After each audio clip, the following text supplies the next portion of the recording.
The rain had finally stopped, but Hollow Street seemed to hold its breath, slick and gleaming under the weak moonlight.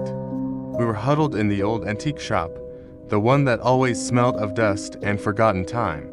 The air was thick, heavy, clinging to us like a damp shroud. We'd come here looking for answers about the disappearances, about the strange energy that pulsed through this street, but all we'd found were more questions and a growing sense of dread. Leo was the first to see it. He was staring into a large, ornate mirror propped against a stack of old books. Its silver frame was tarnished, swirling with intricate carvings of leaves and faces that seemed to grimace. "Guys," he whispered, his voice barely a tremor. "Come look at this." We gathered around him. At first, I didn't see anything unusual. Just our tired, rain-dampened reflection staring back. Mia, her face pale, me with my hands shoved deep into my pockets, and Leo, pointing a shaky finger at the glass. "Look closer," he urged, and then I saw it. My reflection. It wasn't quite right. The me in the mirror was smiling, a wide, unnatural grin that didn't reach my eyes. My real face was a mask of confusion and fear. I glanced at Mia. Her reflection was crying, silent tears streaming down her cheeks, while the real Mia stood beside me, her expression hardening with disbelief. Leo's reflection wasn't even looking at us. It was looking over its shoulder, into the depths of the mirrored shop, its face a rictus of pure terror. "What is this?" Mia breathed, taking a half step back. Some kind of trick mirror, but it wasn't a trick. As we watched, horrified, the background in the mirror began to shift. The familiar clutter of the antique shop dissolved, replaced by a version of Hollow Street itself, but it was wrong. The cobblestones were fractured and gray. The gas lamps flickered with a sickly green light, and a thick, whirling fog clung to the ground. It was a dead, decaying version of the street we knew, and then we saw them, figures, ghost-like and translucent, shuffling through the mirrored fog. Their faces were hollow, their eyes empty voids. I recognized one of them. It was old Mr. Abernathy, the baker who vanished last spring. And there was the young woman, Sarah, who disappeared from the library a few months ago. They were all there, all the lost souls of Hollow Street, trapped in this spectral echo of their home. They weren't just wandering, though, they were looking at us.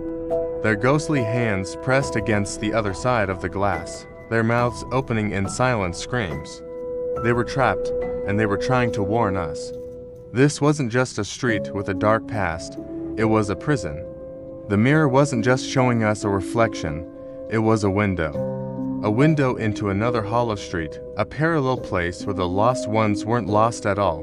They were caught. "This is where they go," I said, the words catching in my throat. "They don't leave, they're pulled into that." Suddenly, my reflection's smile widened, becoming a predatory snarl. It raised a hand and beckoned, its fingers curling slowly, invitingly. A cold dread, colder than the rain-soaked night, washed over me. The reflection wasn't just a passive image. It was an entity, a doppelganger, and it wanted us to join them. We stumbled back from the mirror, our hearts hammering against our ribs. The happy tune from a dusty music box on a nearby shelf suddenly chimed, a grotesque counterpoint to the silent horror in the glass. The mirrored street was not a memory, it was an active, hungry place. We weren't just investigating the mysteries of Hollow Street anymore. We were fighting not to become part of its collection. Leo grabbed an old velvet cloth and threw it over the mirror, plunging the room back into its normal, dusty gloom. But we couldn't unsee what we'd seen. The faces of the trapped, their silent pleas, the malevolent grins of our own reflections. "We have to get out of here," Mia said, her voice firm, pulling us back from the edge of panic. "Now!" We scrambled out of the antique shop, back onto the cold, wet stones of the real Hollow Street. But the feeling of being watched didn't leave. Every puddle, every shop window, every polished doorknob now held a terrifying new potential. We weren't just looking at our reflections anymore. We were looking to see what was looking back. The streetlights seemed dimmer now, the shadows longer and deeper. The truth was far worse than we could have imagined. Hollow Street wasn't haunted by ghosts of the past. It was a cage, and something was rattling the bars, waiting for its next occupant. We had to find a way to break the mirror, to sever the connection, before we were pulled through the looking glass for good. Our investigation had just become a mission of survival, and as we hurried away, I couldn't shake the feeling that behind us, from every reflective surface on the street, dozens of eyes, some desperate, some hungry, were watching our every move. Thank you so much for joining us on this chilling journey down Hollow Street. If you're as hooked as we are, don't forget to hit that like button and subscribe so you don't miss what happens next.